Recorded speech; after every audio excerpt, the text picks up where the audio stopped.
एटा में कोलकाता की महिला डॉक्टर के साथ रेप के बाद हत्या मामले के विरोध को लेकर दर्जनों महिलाओं ने कैंडल मार्च निकाला। बता दें, महिलाएं आरोपी की फांसी की लगातार मांग कर रही हैं। वहीं महिलाओं ने कैंडल मार्च निकालकर मृत डॉक्टर के शव को श्रद्धांजलि दी। वहीं समाज सेवी डॉली सक्सेना ने कहा कि कोलकाता की मुख्यमंत्री ममता बनर्जी या तो पद छोड़ें या आरोपियों को जल्द गिरफ्तारी करने की कार्रवाई करें। चाहूंगी कि जैसे कि आपने पूरे भारत में हर जगह की महिलाओं को सबल बना रखा है, आपका सहयोग और आपका साथ चाहिए, जिससे कि बंगाल की महिलाओं की भी स्थिति सुधर सके और महिलाएं सुरक्षित रह सके। ये मार्च कहां से कहां तक रहेगा आपका? ये मार्च हमारा दाऊजी मंदिर से लेके अंबेडकर की मूर्ति तक रहेगा और वहां पर हम कैंडल रखेंगे। और हमारा ये टीम की जो बहनें हैं हमारी भारतीय जनता पार्टी से भी हैं और हम सभी का एक लक्ष्य यही है कि हम इस कैंडल मार्च के माध्यम से अपनी डॉक्टर ममिता जी को एक भावभीनी श्रद्धांजलि देंगे और ईश्वर उनकी दिवंगत आत्मा को शांति प्रदान करे। और आगे भगवान से दुआ करेंगे कि सपनों में भी ऐसा घटना हम लोगों को न सुनने को मिले। हम महिलाएं हैं, आगे बढ़ना चाहते हैं, हिम्मत, जज्बा, हौसला हमारे बुलंद मोदी जी ने रखे हैं, तो हम चाहेंगे कि ऐसे दरिंदगी वाले प्रदेश को अपनी देखरेख में लें और वहाँ का मॉनिटरिंग करें और वहाँ की जनता जो है उसको कभी राष्ट्रपति या मुख्यमंत्री के लेवल पर ना बनाए। धन्यवाद।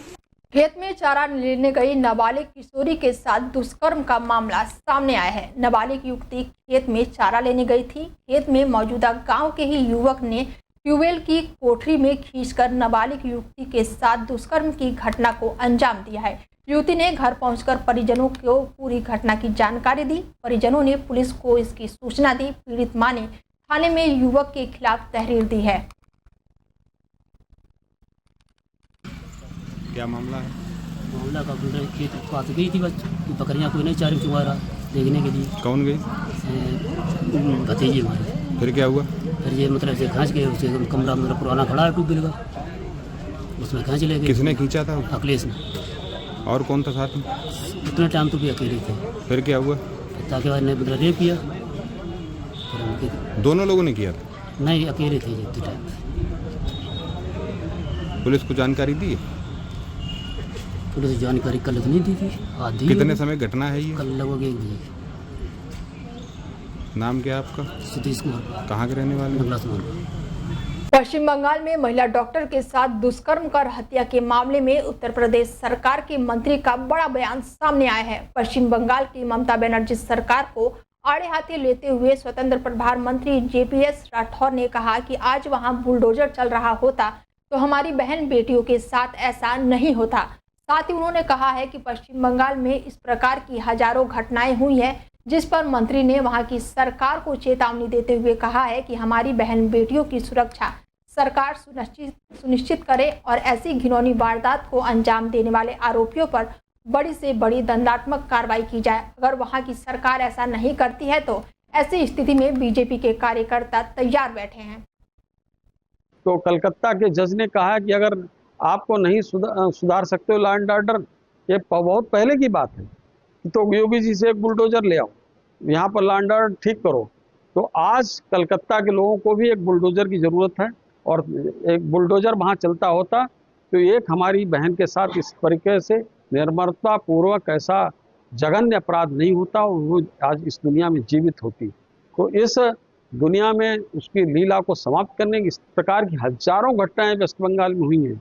वेस्ट बंगाल की सरकार ममता बनर्जी की सरकार को भी मैं कहना चाहता हूं कि हमारी बहन बेटियों की सुरक्षा को सुनिश्चित करें और वहां पर अगर इस प्रकार कोई घटना होती है तो जितना बड़े से बड़े दंड हो सकता है उसको देने का काम करें, अन्यथा की परिस्थिति में भारतीय जनता पार्टी कार्यकर्ता तैयार बैठे हैं।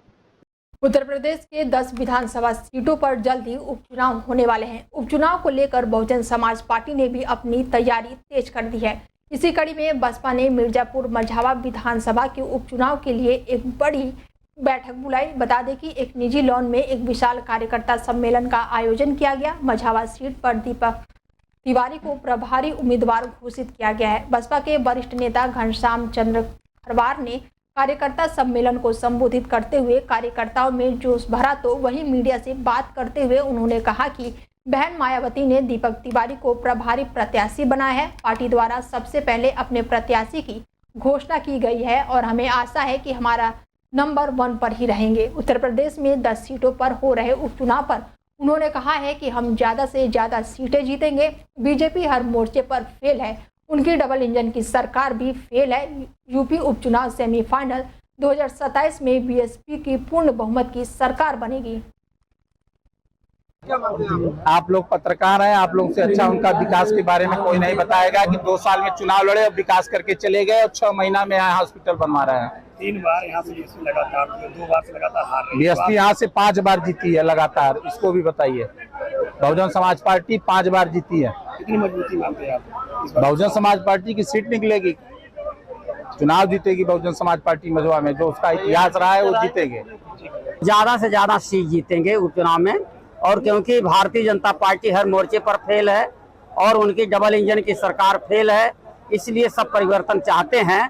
तो ये सेमीफाइनल होगा, मझवा विधानसभा हमारा दीपक तिवारी जीतेंगे और सेमीफाइनल होगा। 2027 में पूर्ण बहुमत की बसपा की सरकार बनेगी। आकाश हम तो रैली में लाएंगे इस बार, अब बात किया जाएगा, हम लोग रिक्वेस्ट करेंगे, निवेदन करेंगे। धन्यवाद। मुजफ्फरनगर में बांग्लादेश में हो रहे हिंदुओं पर अत्याचार को लेकर हजारों हिंदू लोग द्वारा प्रतिशोध यात्रा निकाली गई। बता दें कि नगर के टाउन हॉल से हजारों की संख्या में इकट्ठे हुए हिंदू लोगों द्वारा नगर के अंसारी रोड, शिव चौक आदि मुख्य मार्गों से निकाली गई हिंदू प्रतिशोध यात्रा के दौरान बांग्लादेश में हो रहे हिंदुओं पर अत्याचार को लेकर यह यात्रा निकाली गई है।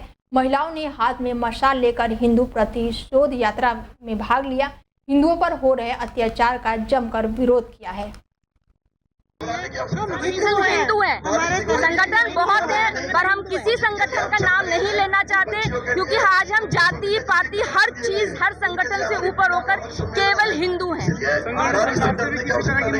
जी, भारत सरकार से भी किसी तरीके की मांग क्या? भारत सरकार से तो हम यही चाहते हैं केवल कि वो अपने भाइयों को इंसाफ दिलाए। हम जानते हैं वो कोशिश कर रहे हैं, पर हम उनको ये भी दिखाना चाहते हैं कि हम एकजुटता से उनके साथ हैं सदैव।